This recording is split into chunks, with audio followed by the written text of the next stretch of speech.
Welcome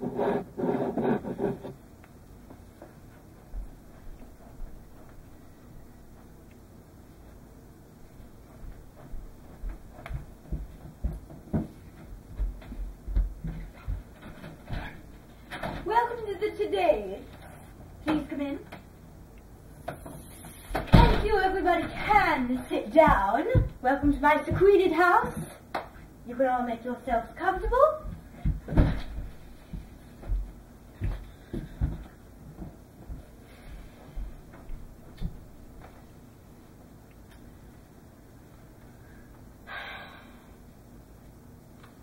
Good morning, everybody. This is the very first time I've ever made a speech, so hopefully that speech goes down the right path. So let me tell you a story, first of all. First of all, I do want to say it's quite a pleasure. I'm kind of nervous, but also very excited.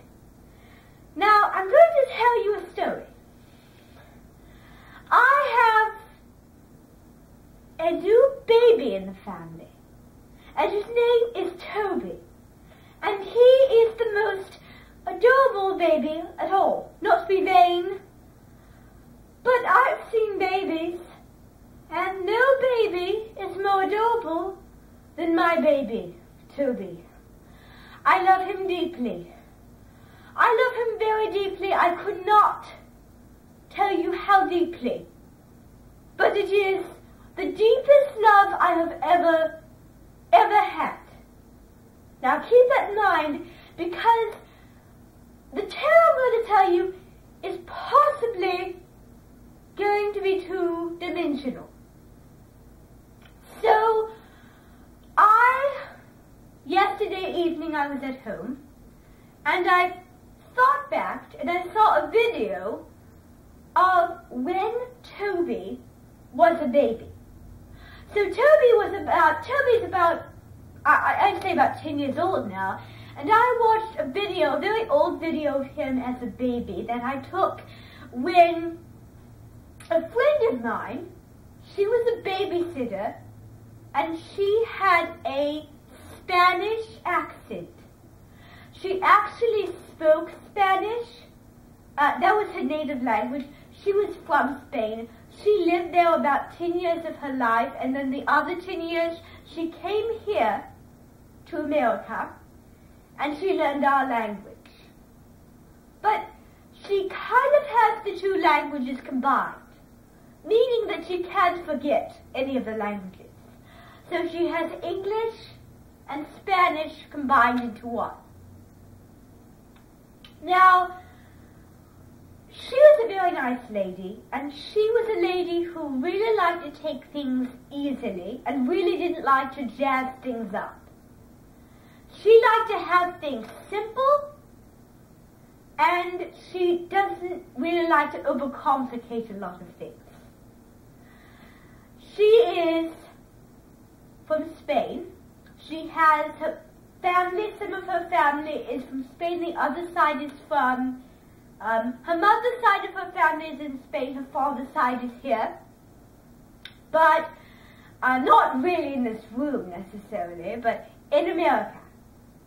She has ethnic Spanish roots, and I asked her, because I'm a teacher at Indianola Middle School, and right now it's December, and right now we're going to get into our holiday projects, because every year we have an annual unit where students get to select a holiday and they make a presentation on it.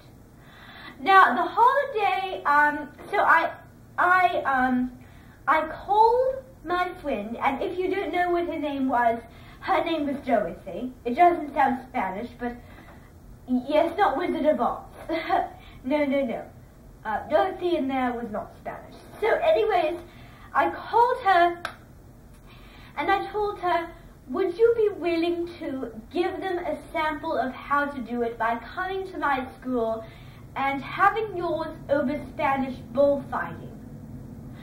And quite frankly, I just asked her to share her ethnic roots because I think it would be very engaging for me and my students, my language arts students, to see kind of the ethnic roots and to kind of get a good introduction by knowing my friend and knowing how to make the presentation.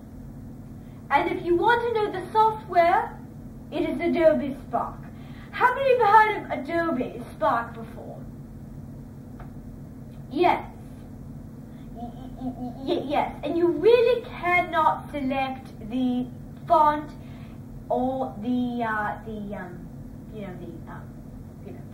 color of the words, because Adobe Spark is a very upper level technology use. So, as I was saying, she came in and she did hers over Spanish bullfighting. And that really gave me an opportunity to see her ethnic roots like I've never seen before. Now, I've talked to her many times on the phone, but it was the very first time that it was engaging so that me and my students could actually see her. So, when she was about 5 years old, or around her 10 age, before she came to America, when she came to America, she was about 11, but one of her most favorite traditions in Spain, when she was living there, was bullfighting. She loved the power of bullfighting. She really liked the fierce bullfighting. Now, the point of that is that my friend is really respectful to nature. She knows that we're not the only living humans, and she really adores the bullfighting. Now, the bullfighting is really fierce, and that doesn't describe her personally, but she still loves it, and she's really amazed that the bulls can actually be trained to act in these kind of ways, the ways that we humans treat them, and the things that we want out of them, and that both we're fighting. Because sometimes, we like to have games, we like to fight, but so do bulls, and that's kind of what they have in common.